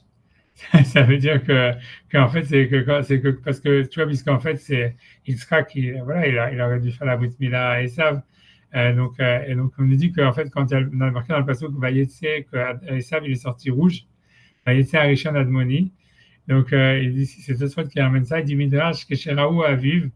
Donc, quand son père, il a vu, donc il a cru qu'il était, en fait, ça veut dire hémophile, ou en fait, si tu veux, qu'il avait tu vois, ça veut dire qu'il était, voilà, c'est-à-dire qu'il est, voilà, ça veut dire que son sang était pas, voilà, il avait un problème d'hémophilie, puisqu'il était tout rouge, etc. Amaradain Lonivla Bodamo. Donc, c'est pour ça que l'Oratsa Lamoulo, les Shmonat Yamim, qu'il n'a pas voulu lui faire la Brit Mila le 8e jour. Et d'Amounan, Gabé Marseille des Shinachim, chez Baoul et Finatan Babli, comme on voit dans l'histoire des deux femmes qui sont arrivées devant Nathan Babli, grosso modo, que l'Agma, elle parle d'une histoire d'une femme qu'à chaque fois qu'elle avait ses enfants, elle faisait la Brit Mila, ils mouraient. Et lui dit, attendez, qu'en fait, que voilà, ça veut dire des fois, c'est pas que le type il est hémophile à 100%, mais en fait, c'est une réaction, il est hémophile à la naissance, et après, ça se résorbe. Et donc après ça, il dit, Kesha Varshana Oshnataim Vera Shelo Echlif Marito. Donc, ça veut dire, et donc quand il a vu au bout d'un an ou deux qu'en fait il était toujours rouge, donc il a dit, il a compris qu'en fait c'était pas qu'il était hémophile. Il y en a chez Zetol Dato. Filouachi, l'homme à l'auto, malgré tout, il n'a pas fait la Brit Mila, parce qu'il a dit, puisque je n'ai pas fait la Mila le 8e jour, je vais attendre qu'il ait Yud Gimel Shana, qu'il ait la Bar Mitzvah, comme moi Ishmael, Achi, comme Ishmael mon frère, mais moi l'auto que je vais Yud Gimel Shana. Et là, Esav, il a refusé. Tu vois, ok, parce qu'on sait que Esav... Comme Abraham Avinu aussi, pourquoi pas. Voilà, non, mais ça veut dire, voilà, c'est qu'en fait, mais l'idée, c'est ça veut dire grosso modo, c'est ce midrash qui nous explique, parce que c'est vrai que c'est marqué partout que Esav, il n'avait pas la Brit Mila, qu'il a rejeté la Brit Mila, c'est ça justement le christianisme, etc. C'est pour ça, c'est du christianisme par rapport à l'islam que tu vois qu'ils ont rejeté la Brit Mila. Mais je me suis toujours demandé, tu vois, ça veut dire la question de pourquoi c'était pas à lui de le faire, quoi, c'était à son père, tu vois, pourquoi son père, il lui aurait pas fait la Brit Mila. Alors, il y a un midrash comme ça, c'est ce que tu ramènes, comme quoi il croyait qu'il était hémophile, et c'est pour ça qu'il lui a pas fait la Brit Mila au début. Et après, il a dit, ok, on va attendre la bar mitzvah pour qu'il le fasse lui-même. Ce que ça veut dire, sa mitzvah, c'est un peu comme quand on fait pidyon haben. Si vous savez, quand il y a un pidyon haben que le père, il n'est pas juif, ça veut dire la vraie halakha, c'est qu'on attend la bar mitzvah. Le mieux, c'est d'attendre. C'est une discussion. Il y en a qui disent, mais enfin, pour faire la vraie mitzvah, c'est que la mitzvah, elle est pour l'enfant de se racheter lui-même. Donc, on attend qu'il soit bar mitzvah pour qu'il fasse son propre pidyon.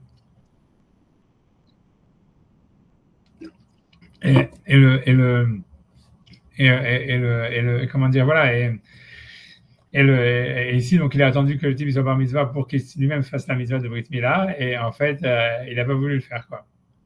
Mais en tout cas, les midrashim, donc, si tu veux, là encore, si tu veux, ça renforce à la question, puisqu'on dit, voilà, c'est vraiment ce qu'il dit le Mizrahi, si tu veux, les gens, ils posent la contradiction entre ce midrash et le midrash qu'on a vu sur Moshe Rabbeinu, c'est-à-dire que Moshe Rabbeinu, en fait, Hachem, il veut le tuer parce qu'il n'a pas mis en danger la vie de son fils pour faire la Brit Mila, a priori, et donc comme quoi il aurait dû le faire. Or ici, on ne voit pas que Yitzhak, il a été mis en danger parce qu'il a repoussé la Brit Mila de son fils parce qu'il avait un problème de santé, quoi. Donc ça veut dire, ça c'est vu comme une question en fait sur l'explication du Mizrahi et c'est encore une contradiction avec le Midrash précédent, quoi. Ça veut dire, ouais. Bref, tu vois, donc je laisse pour l'instant, ça veut dire, voilà, je n'ai pas dit que j'ai des réponses, je vous dis simplement, tu vois, ça c'est un des sujets, ça veut dire, sur lesquels, tu vois, dans les Rishonim, ils discutent par rapport à ça. Ensuite, 2 secondes, qu'est-ce que je voulais ramener?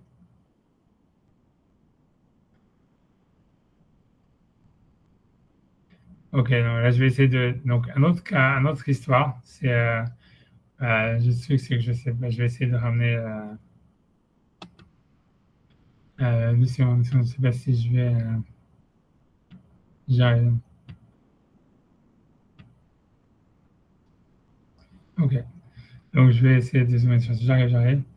Donc, ça, c'est dans la rencontre entre. Et donc là, ça va nous refaire un lien avec ce qu'on a dit la semaine dernière, à savoir, voilà, est-ce qu'un homme il doit s'opposer en fait ça veut dire dans sa société ou donner sa vie en fait pour un goy, ça veut dire pour aller contre un gouvernement, ça veut dire pour faire de la résistance contre le gouvernement dans lequel il est. C'est lié à ça va faire un lien encore une fois, puisque le problème, ça veut dire comme l'idée, ce que je vais dire, je vais t'expliquer maintenant le sujet qu'on va, c'est-à-dire la source qu'on va étudier maintenant, elle parle de ça, c'est-à-dire que on voit, ça veut dire par exemple dans l'histoire d'Avimelech, par exemple, on a vu qu'il semblerait que la Torah elle responsabilise, ou même dans l'histoire de Shechem, quand il y a eu le viol de Dinah, selon le Rambam, ça veut dire que la Torah elle responsabilise les habitants de Shechem, ou ici même les esclaves d'Avimelech ou les sujets du roi Avimelech, de ne pas s'être révoltés contre le roi ou contre ici le type de Shechem qui avait le fils du roi qui avait violé la fille, que rien n'avait été fait. Tu vois, ça veut dire, et de ne pas avoir, et c'est à cause de ça, selon Maïmonide, ou tu vois, c'est ce qu'on a vu la semaine dernière, que Hachem lui-même, il dit à Avimelech que tout son peuple, il va mourir comme si, en fait, donc on voit, il y a une responsabilité collective, ça veut dire une responsabilité du peuple d'avoir accepté les lois des lois injustes ou à des valeurs mauvaises, et qu'ils avaient une obligation de se révolter, quoi. Et la question, elle va être en fait pourquoi c'est lié à la halakha qu'on étudie aujourd'hui, parce qu'en fait l'idée c'est que cette obligation de se révolter, c'est sûr qu'on ne peut pas se révolter contre un gouvernement sans mettre sa vie en danger, quoi. Et ça veut dire, et donc en fait, c'est-à-dire si tu dis en fait que le non-juif, lui, il n'aurait pas une mitzvah de se mettre en danger, sa vie en danger pour accomplir les mitzvahs d'Hachem, donc on ne voit pas pourquoi, si tu veux, il aurait, ça veut dire une mitzvah de se révolter contre, ça veut dire contre son gouvernement, c'est ça l'histoire, et de faire de la résistance. Et ça veut dire, voilà, ça veut dire, pour l'instant, selon ce qu'on a vu dans le Maïmonide, par exemple, qu'on a vu, il dit que dans les 7 mises au noir, si jamais quelqu'un lui dit si tu tues pas, on te tue, alors le type il doit tuer plutôt que de se laisser tuer. Ça voudrait dire que, par exemple, quand les nazis ils ont tué des juifs, etc., et en fait, ils avaient le droit de le faire. Ça veut dire parce qu'en fait, si tu veux, comme ils n'avaient pas à mettre leur vie en danger à eux pour ne pas commettre un crime, tu vois. Et ça veut dire, et cette idée-là, tu vois, donc c'est contradictoire, tu vois, ça veut dire, voilà, ça veut dire, ici, alors on retrouve encore une fois ce sujet, il est discuté ici aussi dans un passage très inattendu, dans cette histoire de Yaakov, ça veut dire, donc ici, c'est quand il y a la rencontre Yaakov et Esav. Et en fait, donc avant la rencontre, quand Yaakov il entend que Esav il vient avec 400 personnes armées à sa rencontre, donc à la base peut-être pour le tuer ou pour l'attaquer, peu importe. Et donc quand il apprend la nouvelle, il y a marqué Vayera Yaakov meod vayetzerlo. Donc Yaakov il a eu très peur et ça lui a fait, il a été triste. Vayachat setam asherito, et donc il a divisé le peuple qui était avec lui. Vetatson, ça veut dire les brebis. Vetabakar, et voilà, et les animaux, Bagmalim et les chameaux, les Shnei Machanot en 2 camps. Et la question, c'est de savoir en fait, ok, qu'il ait peur, on comprend qu'il ait peur, mais la question, c'est pourquoi en fait il était triste. Tu vois. Et donc si on regarde dans Rashi, donc j'espère une seconde, je vais essayer de faire des catastrophes. Et voilà. Donc Rashi dit, donc ça veut dire Vayetserlo. Donc pourquoi il était triste? Il avait peur chez Yareg, il avait peur de se faire tuer. Vayetserlo, ça veut dire ce qui lui rendait triste. Imi Arog et Acherim, parce qu'il allait il allait lui devoir tuer des gens. Et tu vois, et la question, tu vois, c'est de dire, ok, l'idée c'est pourquoi tellement il était triste, tu vois, ça veut dire, tu vois, c'est la mitzvah, c'est si jamais tu vois quelqu'un vient t'attaquer, toi tu dois les tuer, Donc, en quoi c'est quelque chose, tu vois, pourquoi est-ce qu'il était triste, puisqu'en fait, c'était pas, voilà, ça veut dire, c'est ça la mission de la Torah, quoi, grosso modo. Et on voit pas, par exemple, quand on fait à Purim la destruction de Haman et de Amalek et tout ça, on dit pas, ah, voilà, on est triste parce qu'on doit tuer Amalek, tu vois, a priori, tu vois. Donc et ça, en fait, Ouais. Là, Yaakov, il avait un peu provoqué son frère à un moment. ouais, en plus, peut-être, ok, mais bon, ok. Tu vois, deux secondes, maintenant que je sais plus qu'est-ce que dans deux secondes, parce que dans deux secondes, j'essaie de, ouais, ok, peut-être, mais bon, mais c'est sûr qu'il n'était pas, on va dire, il n'était pas responsable de quelqu'un que vienne le tuer, quoi, il n'y avait pas encore de, euh, donc j'essaie de revenir sur l'histoire. Deux secondes.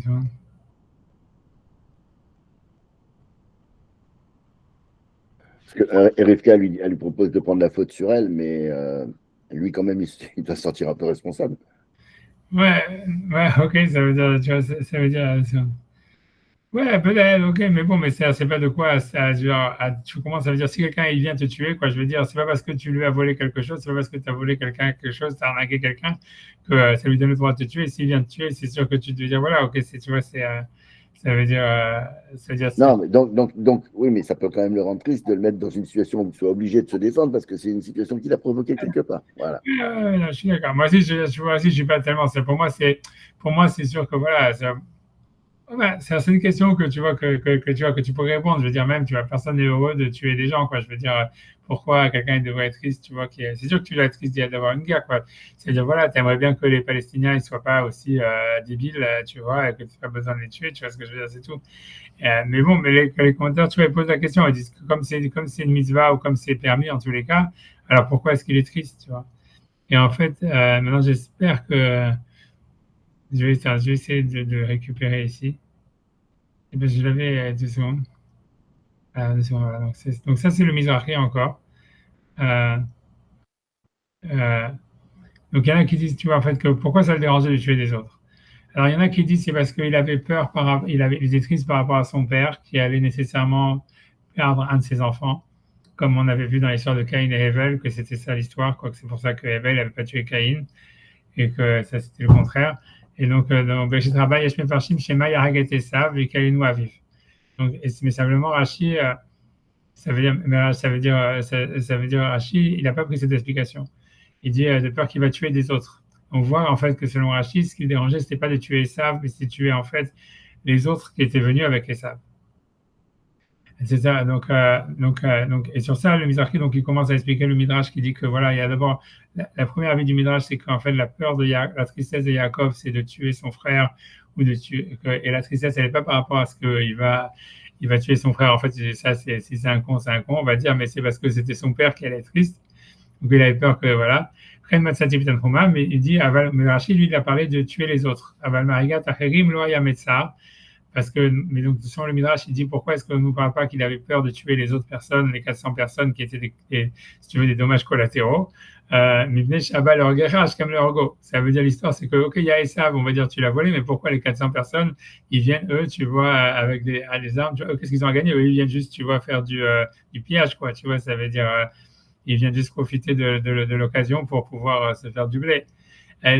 Donc, ça veut dire, donc c'est pour ça. Donc, lui dit, en fait, normalement, il n'y avait pas vraiment de raison pourquoi Rachid, tu vois, en fait, il dit de peur qu'il tue les autres. Tu vois, on a l'impression que Rachid, quand il ne parle pas de tuer son frère, il dit de tuer, en fait, les autres. Kenafkela Mikra, donc, comme on apprend, Divi Marteret Timatzeh Aganav, je sais pas, Vika Omet, Anlodamim, ça veut dire, voilà, que si quelqu'un vient te tuer, chez Ficheba Isken et Fachot, voilà, parce qu'ici, chez Yoda, chez Motim Sainu, Choser, Lotamid Osmecha, Milasid Mamoncha, etc. Donc, en fait, c'est donc ce qui veut dire, donc, l'histoire, donc, le Mizrahi, donc, ici, cette histoire, dire que normalement, il ne comprend pas pourquoi est-ce que Rashi, il dit en fait que ce que Yaakov, il se sentait mal, c'était pas par rapport à Esav. C'est comme si par rapport à Esav, il se disait, OK, c'est mon histoire avec lui, et s'il vient me tuer, je peux le tuer. Ça, grosso modo, ça me dérange pas. Grosso modo, ça veut dire, c'est mon combat, on va dire. Mais ce qu'il avait peur, c'est les victimes collatérales des étrangers qui étaient venus, tu vois, alors que normalement, tu vois, les étrangers, ils sont venus faire de leur butin et c'est eux, si tu veux, ne devaient pas se sentir responsables par rapport à eux. Donc, c'est ça, sur ça, le Mizrahi, il explique qu'en fait, l'idée, c'est que lui, ce qu'il pense que la discussion qu'il y a dans le Midrash chez Rashi, c'est en fait, c'est est-ce que justement, parce que lui, c'est sûr que Esav, il devait avoir un moyen de pression sur ces 400 personnes qui sont venues. Lui, il pense, tu vois, qu'en fait, si tu veux, c'est comme si cette armée qui avait été levée, elle avait été levée parce que Esav, il avait, voilà, personne ne va aller en guerre contre quelqu'un d'autre. Même, tu vois, ça veut dire, OK, puisque Yaakov, on voit qu'il a un grand campement, etc., et que donc il n'est pas, ça veut dire, c'est pas une proie facile, on va dire. Donc personne ne va aller en guerre contre, tu vois, je sais pas, contre quelqu'un d'autre si jamais il n'est pas obligé de le faire pour une raison ou pour une autre, tu vois, et qu'en fait, donc ils ont été forcés par Esav d'y aller, quoi. Et que ça serait ça. Et donc lui, il va expliquer si tu veux, comment dire, le Mizrahi, que c'est ce que Rachid veut dire. Ça veut dire, il dit, voilà, Yaakov, il n'avait pas peur de tuer Esav parce que Esav était responsable de ses actes. C'est-à-dire, c'est lui qui décidait de lever une armée pour l'attaquer. Donc, si moi, je viens et je fais une guerre et je le tue, ça veut dire, OK, c'est normal, c'est la règle du jeu, quoi, si tu veux. Mais et ça veut dire là où il se sentait responsable, c'était par rapport aux autres qui, eux, avaient sûrement été entraînés dans le conflit parce qu'ils étaient forcés et qu'ils se disaient, eux, tu vois, si je les tue, tu vois, quelle est ma permissivité de les tuer, tu vois. Et tu vois, et ça veut dire, et sur ça, comment dire, le Mizrahi dit, donc le Mizrahi lui veut dire que ça, lui pense pas que c'est un argument, et il pense que c'est pour ça que le Midrash, il pense pas qu'il y avait un problème, c'est parce qu'il dit, voilà, les gens qui ont été forcés d'aller en guerre, ils auraient dû se révolter contre Esav et faire un mouvement de résistance. Et donc, ils étaient responsables de ne pas être rentrés dans la résistance. Tu vois, ça veut dire, c'est ça ce qu'il dit dans ce truc-là. Ça veut dire, et donc, encore une fois, donc, j'espère que c'est ma connexion Internet. Mais est-ce qu'on peut se résister vis-à-vis des gens fous comme le Hamas, fous comme de haine comme Esav? Si tu vois, c'est ça là, le débat. Ça va rester un débat. C'est pour ça que je vous dis, je vous fais que les sources, etc. La prochaine fois, peut-être on ira plus. C'est un grand sujet, mais ça veut dire. Ça veut dire, c'est un gros sujet. Ça veut dire, en fait, c'est ça ce que ici, lui, comment dire, le Mizrahi, et après ça, les commentateurs, ils vont dire que c'est ça le problème. Ça veut dire, c'est ça le débat. Ça veut dire que Rashi, lui, quand il dit qu'il avait peur de tuer ceux qui ont suivi Esav, c'est parce qu'ils pensent, voilà, ils n'avaient pas le choix. On peut pas, eux, et comme justement, basé sur le Rambam, que quelqu'un, il n'a pas à mettre sa vie en danger pour faire les mitzvot des Noirs. Donc, ça voudrait dire que quelqu'un, en fait, qui est dans un gouvernement comme ici, sous la férule d'un débile, qui dit, voilà, on va aller en guerre contre les Juifs et tout ça, en fait, il n'est pas responsable de dire, OK, non, je vais m'opposer et je vais faire un mouvement de résistance contre ce gouvernement. Et donc, c'est pour ça que Rashi, il considère qu'en fait, Yaakov, en fait, ça lui dérangeait pas de tuer son frère, parce que son frère était responsable de ses actions, mais il pensait que c'est les achérim, ça veut dire les autres, les suivants, qui eux, sûrement, ils avaient été en fait forcés d'y aller. En fait, lui, il se sentait mal de devoir les tuer parce qu'il est considéré comme non responsable en fait de leurs actions, et il considérait pas en fait que le fait de ne pas s'être opposé, c'était une responsabilité suffisante pour se permettre de les tuer, quoi. Donc il allait le faire parce qu'il n'avait pas le choix, mais il pensait qu'en fait il transgressait la morale en faisant ça, parce qu'il ne pouvait pas justifier en fait, ça veut dire le fait qu'il les tuait, quoi. Et ça, c'est un avis, mais par contre, le Réhem, lui, il pense que non, que justement, comme le Midrash, il dit, tu vois, le Midrash qui dit l'opposé de Rashi, qu'en fait, ce que Rashi, il avait, puisque le Midrash Tanhuma, il dit que Yaakov, il était triste à cause qu'il a tué son frère, à cause de son père, et que ça veut dire que lui, il explique que selon le Midrash, qui pense que Yaakov, ça ne lui dérangeait pas de tuer les étrangers, c'est parce qu'il pensait que les étrangers étaient responsables du fait qu'ils n'avaient pas fait un mouvement de résistance.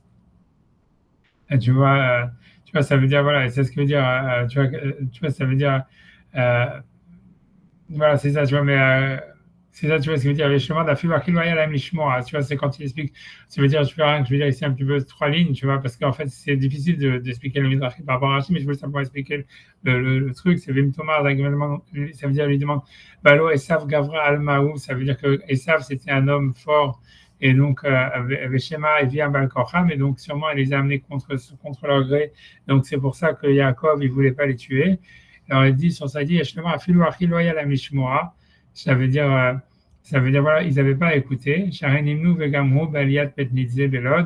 Voilà, puisqu'on a cette règle qu'on ne peut pas aller tuer quelqu'un d'autre. Voilà, il dit, il y a les 3 avérotes de Gilou Yarayot, Shekut Damim et Avodazara. Et tu vois, mais la question, voilà, c'est que la Gemara dit le contraire, etc. Mais ce que lui, il veut dire, c'est, a priori, c'est un peu comme on voit avec l'histoire de Shrem et tout ça, c'est qu'il y a une responsabilité collective qui est plus grande que la responsabilité individuelle. Ça veut dire, c'est vrai qu'un individu, ça veut dire, s'il serait pris en fait dans la menace, c'est-à-dire, est-ce que tu vas tuer ce juif ou moi je te tue? Alors, ok, il peut tuer le juif si tu veux, mais si jamais, mais si jamais par exemple, on fait des lois antisémites, on dit voilà, on va faire des camps de concentration, etc. Et j'en sais rien, et il y a comment dire, les systèmes, tous ceux qui sont dans les officiers qui sont en charge du camp de concentration, en fait, eux, ils sont pas en fait directement menacés de mort à l'instant. En fait, ils pourraient tous, ça veut dire se regrouper et s'enfuir ou faire un mouvement de résistance. Là, sur ça, tu vois, lui, ce qui veut dire le Mizrahi, c'est que là, il y aurait un mouvement, il y aurait une obligation pour le Ben Noir, en fait, d'aller contre son gouvernement si jamais son gouvernement il dit des lois qui sont contre les 7 méthodes Ben Noir, même si dans ce cas-là, en fait, il met sa vie en danger. Parce que pour lui, en fait, l'idée, c'est, tu vois, c'est une responsabilité, la responsabilité collective, elle serait plus prenante que la responsabilité, on va dire, individuelle. Et c'est très bizarre de voir comment ça fonctionne, mais ça serait un truc comme ça, tu vois. Ça veut dire, il y aurait pas ça veut dire, il y aurait pas une obligation pour quelqu'un en fait voilà tu vois, de transgresser des interdits si jamais il est sous la menace de la mort, mais il y aurait une obligation pour cette personne d'essayer en fait de créer un mouvement, ça veut dire un groupe qui s'oppose, tu vois, ou qui résiste, tu vois, ou au moins qui sert à s'enfuir ou quoi que ce soit. Tu vois, qui collabore pas en tous les cas, on va dire, tu vois, tu vois, avec l'occupant, quoi. Un truc comme ça, ou avec l'occupant, avec le gouverneur qui serait, en fait, c'est ce que lui veut dire, tu vois, déjà au Moyen-Âge, etc. Ça veut dire, et que c'est en ça que les gens qui ont suivi Esav, selon le Midrash, ils étaient responsables de leurs actions quelque part, parce qu'ils étaient 400 et Esav, il était tout seul. Si jamais ils avaient voulu, ils auraient voulu tuer Esav et c'est tout, et ne pas tuer Yaakov, quoi. Et se retourner, quoi. Comme moi, à mon avis, on a un peu l'impression que ce qui s'est passé avec l'histoire de Lavan, c'est parce que quand Lavan il poursuit Yaakov, etc., on a vraiment l'impression qu'au dernier moment, lors de la confrontation, en fait, les mecs qui suivent Lavan, ils retournent plus ou moins leur veste. Tu vois, dans le texte, c'est pas explicite, mais c'est ça ce que ça donne, l'impression que ça donne, tu vois. Ça veut dire, ils se disent, ouais, ça veut dire, c'est quand tu regardes là-bas, tu vois, ça veut dire, ils disent, ok, ouais. Tu vois, tu vois, mais voilà, quoi, ça veut dire, voilà, il suffisait que eux, en fait, tu vois, tu vois, j'en sais rien, tu vois, ça veut dire, voilà, ils auraient sûrement sur le chemin, ils avaient plein de possibilités, soit de s'enfuir, de faire défection, des choses comme ça, tu vois, et c'est ça ce qu'ils veulent dire, en tous les cas, mais ça reste une discussion, tu vois, c'est ça l'histoire, ça veut dire, selon Rachid, qui a dit, lui, tu vois, qu'il avait peur de tuer les étrangers, a priori, ça voudrait dire, en fait, que c'est, comme on a vu, tu vois, ça veut dire, j'arrive même plus à récupérer le texte maintenant, mais ça veut dire que ça voudrait dire en fait que selon Rachid, ils n'étaient pas responsables, tu vois. Et on peut pas, tu vois, encore une fois, c'est la même idée avec les gens de Shechem où on te dit que Maïmonide dit oui, tous les gens de Shechem étaient passibles de peine de mort parce que en fait ils étaient parce qu'ils auraient dû se révolter contre leur roi, etc. Mais la plupart des commentateurs, tu vois, Nachmanide, on avait vu, il disait mais on peut pas, ça veut dire on peut pas obliger des gens si tu veux, à se révolter au risque de leur vie contre leur gouvernement.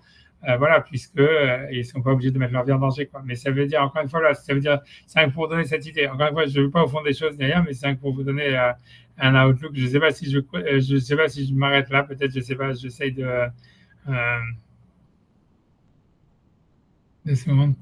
Ouais, le dernier, bon, je vais quand même, tu vois, le dernier texte que je vais quand même citer. Après ça, je vais, parce qu'il faut que j'aille à la synagogue, quoi, c'est ça l'histoire. Mais 2 secondes, c'est en fait l'histoire un autre texte qui est intéressant, c'est les sages-femmes, ça veut dire qui n'ont pas tué les enfants juifs en Égypte, bien qu'ils mettaient leur vie en danger. Et ça aussi, c'est une question. Ça veut dire que si, en fait, parce que, en fait, de quel droit ils ont pris cette décision? C'est exactement comme Abraham, c'est lui-même qui a décidé de se jeter dans la fournaise. Et donc, c'est questionnable de savoir, en fait, comme on a vu, donc, de quel droit, parce que si jamais, en fait, donc, comme on a vu, c'est comme si jamais un goy, normalement, il doit laisser passer sa vie d'abord, donc il n'a pas le droit de se suicider pour ne pas faire la vera. Et donc, ça devient difficile. Pourquoi est-ce qu'Abraham, il a décidé, de quel droit Abraham, il aurait décidé de se faire jeter dans le feu plutôt que de se prosterner à l'idolâtrie? Et la même question, elle se repose, en fait, dans l'histoire comment dire, des sages-femmes, où en fait, tu vois, ça veut dire qui mettent leur vie en danger a priori, tu vois, ça veut dire puisque voilà, a priori, Pharaon, a priori, dans le sens littéral du texte, il les a mis en prison, il les a pas tués, mais on va dire, au fond, c'est clair qu'il aurait pu les tuer, quoi. Et donc, c'est une question encore. Ça veut dire que comme la Torah n'avait pas été donnée et que dans les Shem de Noach, normalement, on ne doit pas, si quelqu'un te dit tue quelqu'un d'autre ou moi je te tue, quelqu'un il doit plutôt tuer l'autre que de se laisser tuer pour préserver sa vie. Alors pourquoi en fait les Mialédot, elles ont pas appliqué ça, elles ont laissé tu vois, elles ont laissé les enfants vivre, etc. De quel droit elles ont fait ça? Alors après ça, tu peux dire, c'est une différence entre tuer un mass murder, tu vois, ça veut dire tuer des milliers de personnes et tuer un individu, mais encore tout ça, tu vois, c'est dans la halakha, tu vois, en général, on fait pas ce genre de distinction, tu vois. Et tu vois, ça veut dire, tu vois, j'en sais rien, il y en a qui disent qu'en fait, tu vois, ça veut dire que l'idée même, ça veut dire, parce que les femmes, elles pensaient, ça veut dire les sages-femmes, elles savaient que Pharaon, il allait pas les tuer, parce qu'on voit bien que si jamais en fait il voulait tuer les enfants juifs, en fait il aurait dû demander des Égyptiennes de tuer les enfants juifs. Et le fait même qu'il a demandé à des juifs de le faire, ça voulait dire en fait qu'il ne se sentait pas de prendre la responsabilité morale d'être si tu veux, un génocidaire. Et donc en fait ça veut dire, donc c'est pour ça qu'il essaie de le faire d'une manière cachée en disant voilà, comme c'est des juifs qui le font, donc voilà, c'est pas un génocide, tu vois, c'est un peu comme à Gaza, on dit voilà, comme ils s'entretuent, c'est pas un génocide. Tu vois, et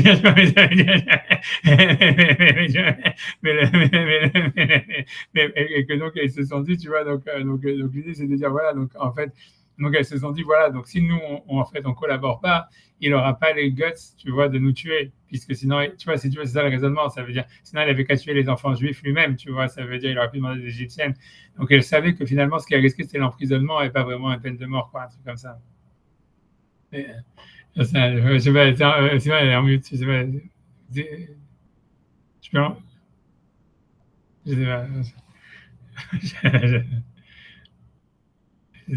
C'est pas moi qui l'ai mis en mute. Je peux pas le faire.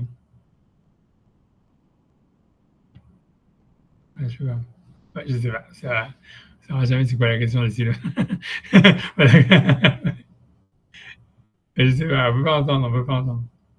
Ouais, d'un côté, je me dis que c'est pas, toi aussi, je sais pas, tout le monde, tout le monde parle en mute, moi, je suis pas. Non, moi, Voilà, j'étais en train de dire. voilà, Ah, voilà. Tout le monde s'est voilà. Donc, il avait quand même l'élégance de ne pas mettre la main à la pâte Oui, et c'est de ça. ne pas avoir le courage Ouais. qu'ont eu les autres en 1940, quoi.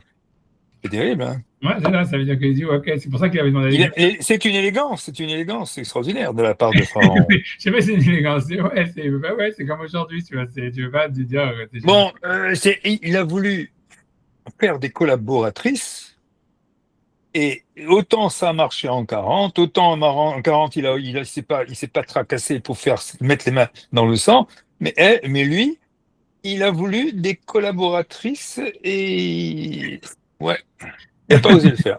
Ouais, c'est ça l'histoire, mais c'est ça le secret. Ça veut dire, voilà, mais donc c'est peut-être ça la raison, tu vois, que je voulais dire, ça, ces derniers textes que je voulais faire pour ça aujourd'hui, je voulais rattacher, on va aller peut-être plus en profondeur la prochaine fois sur ça, mais c'est rien que pour montrer, tu vois, voilà, ce que les commentateurs, ils ont, ça veut dire les textes qu'ils ont ramenés, etc., sur ça, voilà. Ouais, c'est pas vrai. Je vais vous laisser tranquille parce qu'il faut que j'aille à la schule et je vais dire, en tous les Tout à cas, l'heure. semaine, Bonne après, fila. ouais, bonne finale, écoute. On participe avec vous dans Ok. la pensée. Ok, merci beaucoup. Et il y a ceux pour ce soir, il y a Exact. quoi, si vous voulez. Ok, bah, allez, tout. Allez, au revoir. Bientôt. Au revoir. Bye bye tout le monde. Bye de Tel Aviv.